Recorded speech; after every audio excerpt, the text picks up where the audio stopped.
Resuming debate, the honourable member for Bay of Quinte. Hear, hear. Hear, hear. Thank you, Madam Speaker, and it's absolute my greatest honour and privilege to rise on behalf of the people of Bay of Quinte and the riding in the region. What I've found in my time as Member of Parliament is that as an MP I get to use my voice to speak for those people in the riding. My wife Alison and I have met with so many great people, individuals, especially in the last few months, and we've had nothing short of amazing experiencing listening to them and representing them here in Ottawa. And it's my privilege to act as their voice in this place. And people like Katie, who I talked to today, who can't travel within her own country. She has had an allergy and she can't get anywhere to see her family. People like Josh today, who can't afford a house, has bid on 7 houses now, outbid each time, can't afford that, is having a really tough time. And people like Jane, who can't afford either groceries or gas right now. And Madam Speaker, I just wanted to mention I'm splitting my time today with the honourable member from Calgary Forest Lawn. Awesome. I'm using that privilege to speak on behalf of people who are struggling, who are asking for help, and sure, we see a budget that ensures that Canadians get to take control of their lives through uncertain times. Each and every Canadian wants equality of opportunity, to have a place to live, to be able to work, opportunity to marry whom they want, to be able to travel where they want, opportunity to live freely, and to pursue that which motivates them most, not because government tells them that's the right thing to do. It's their rights as Canadians. And it's my belief that my party, and my party's belief, that the government's job is to provide the equality of opportunity, the opportunity for Canadians to take control of their lives as they have for the last 155 years, and to lead this planet with that Canadian innovation, entrepreneurship, creativity, hard work, compassion, and yes, even politeness. We need to lead Canada in standing as a symbol of democracy and freedom. It's not to say government doesn't have a role, but it's not the role of government to lead, it's the role of government to empower our citizens. Hear, hear. Hear, hear. We have the worst housing crisis of the generation of the whole history of Canada right now. Inflation crisis, a war in Ukraine, an energy crisis with gas as high as $2.50 in some parts of this country. We have food unaffordability crisis with fertilizer up 42%. And in my riding, food prices have been up 30% in the grocery store, which is correlated to 30% rise in our food bank usage. We have 1.03 million jobs unfilled in this country. People are screaming for employees. We have clogged airports, lineups for passports, and unstaffed Canadian border entry locations. Madam Speaker, I think it's safe to say we just wish we could live through some precedented times. These unprecedented times need major action. And no matter the party in this House, I think we can all agree that these are trying times and that it's our responsibility to do what is best for Canadians in not just a trying time, but truly unprecedented times.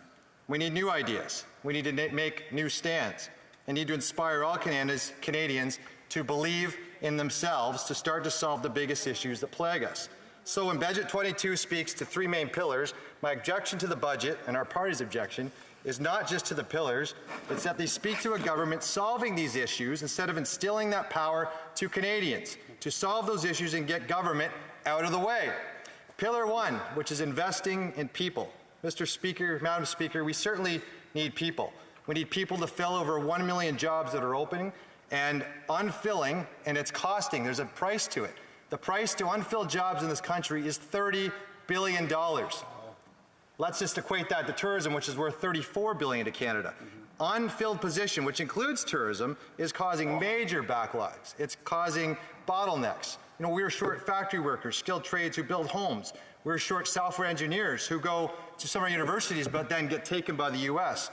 We're short 25,000 truckers who we depend on to take our goods across our country and across our borders. We're short 60,000 nurses and 14,000 doctors and specialists. There are currently 1.5 million unemployed Canadians under the age of 66, and there are 1 million jobs available. Do you know who isn't short of employees? The federal government. Since 2015, this Liberal government has added 62,000 federal employees to the federal payroll, employing just over 319,000 employees right now. And in spite of that, we have unprecedented backlogs in federal departments. We know about the IRCC backlogs, but do you know it's 2 million people? Do you know that we're waiting for 45,000 skilled trades to come to this country? And just launched yesterday, the day before, we've hired 500 more employees. Why not just add more employees to try to solve the issue, and $85 million. You know, there's two levers that we can pull. One is bringing more skilled immigrants in, and the other is helping get money to train skilled workers into better jobs. So you can excuse my constituents if they don't believe that Budget 22 will do anything but change that. The alternative puts control into people, Mr. Speaker. More money to colleges so that Canadians can choose to train into jobs that the regions need. As we've been studying this in science and research and industry, colleges that have programs that are working with employers that have empty jobs end up getting those employees and putting them to jobs that are needed. Nurses and PSWs, colleges that do training with skills and skilled trades and technical jobs. That works in remote communities. Do you know that 95% of Canadians live within 50 kilometers of a college in Canada? This also works for the rural communities and First Nation communities. And employers themselves, as well as economic development organizations, can train employees. My local organization, BIA Economic Development, has a great program called Elevate Plus, and what they've done is take students and they've trained them in 6 weeks cohorts in a classroom, and I've been to the graduations. They're often emotional because many of these students, it's the first job they've ever had. And I can tell you, it's empowering and it's powerful, and for those students, a lot of them were Ontario Works. So coming off that system, getting themselves a job, and how incredible that's been for them. You know? Housing, we know, can be a major driver. And, you know, if we looked at immigration and made sure we put first the skilled trades we need, it's going to be plumbers, electricians, it's going to be well drillers.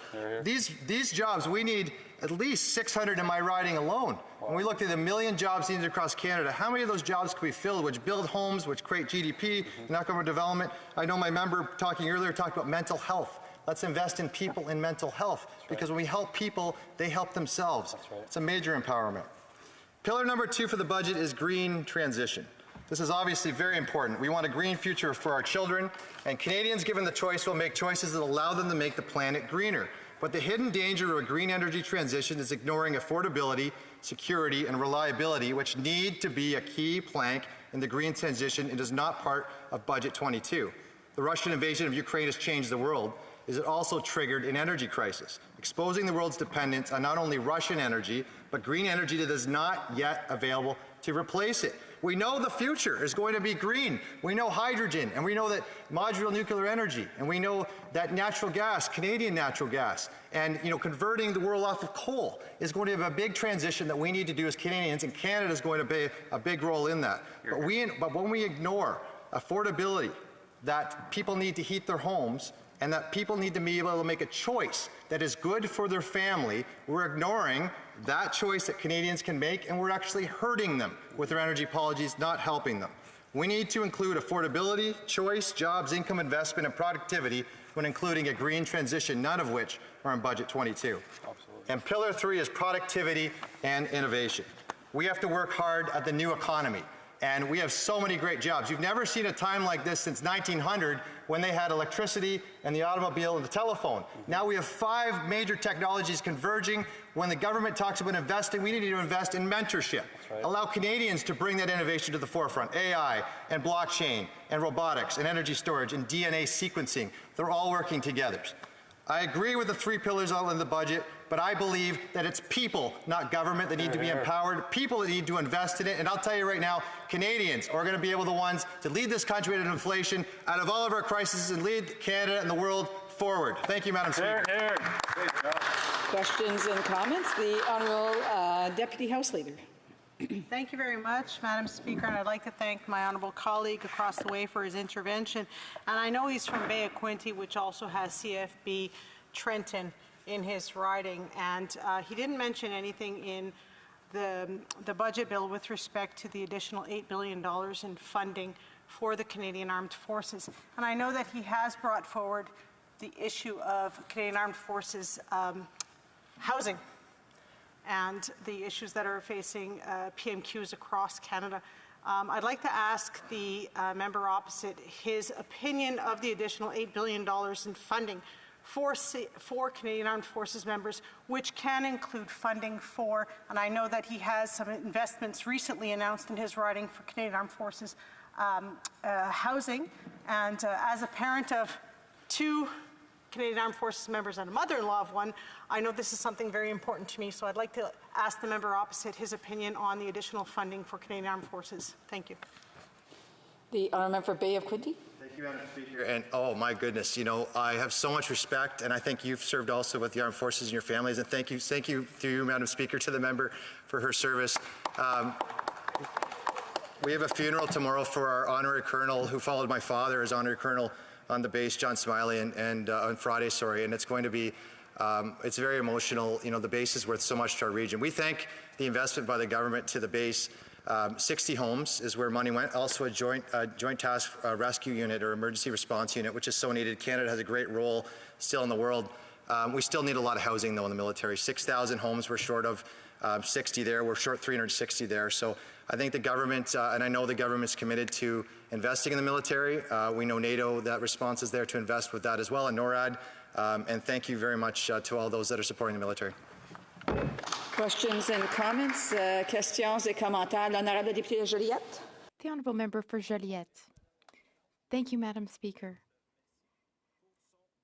Good evening to my colleague, and I thank him for his speech.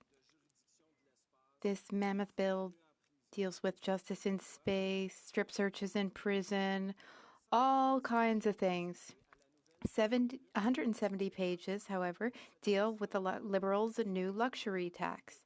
This luxury tax will have a significant impact on entire swaths of our economy. One example that Conservative members of the Finance Committee often raise is the sector related to pleasure craft, recreational boating.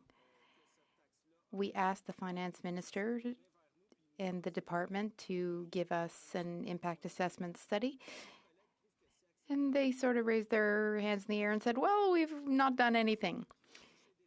Does my colleague feel that the government should pass this tax, which will have such an impact, without having done an impact study? Merci, Madam Speaker. Merci beaucoup to Thank you very much.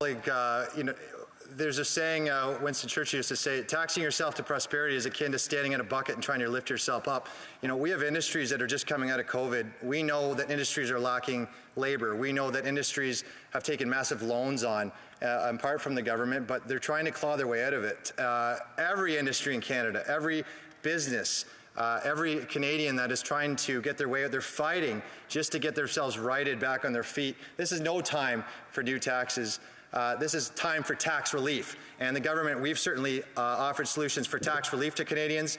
We certainly have to look at helping Canadians. Tax relief, no time for taxes, Madam Speaker. Here, here. We have time for a brief question. The only member for London Fanshawe. Madam Speaker, and I'd actually like to add on to a previous question to the Honourable Member.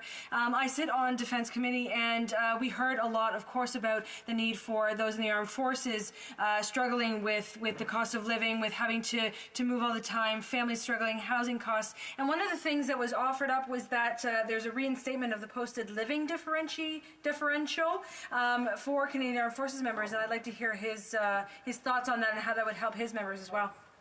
Member for Bay of Quinte, a brief answer. Thank you, Madam Speaker. And, you know, anything that can go to the military is great. And I think I've already said that. But, you know, a couple of things that are happening right now. When a military member is moving from Cold Lake, Alberta to CFB Trenton, the house price difference could be $500,000. So it's not helping with that. The $500 is there. And even on northern Vancouver Island, you know, being offered Habitat Humanity is a solution. It's not there. We have to just build homes. And the least the government can do is put the homes up. We can get the Army to help out. Let's get homes built and let's take care of our military. 100%. Thank you.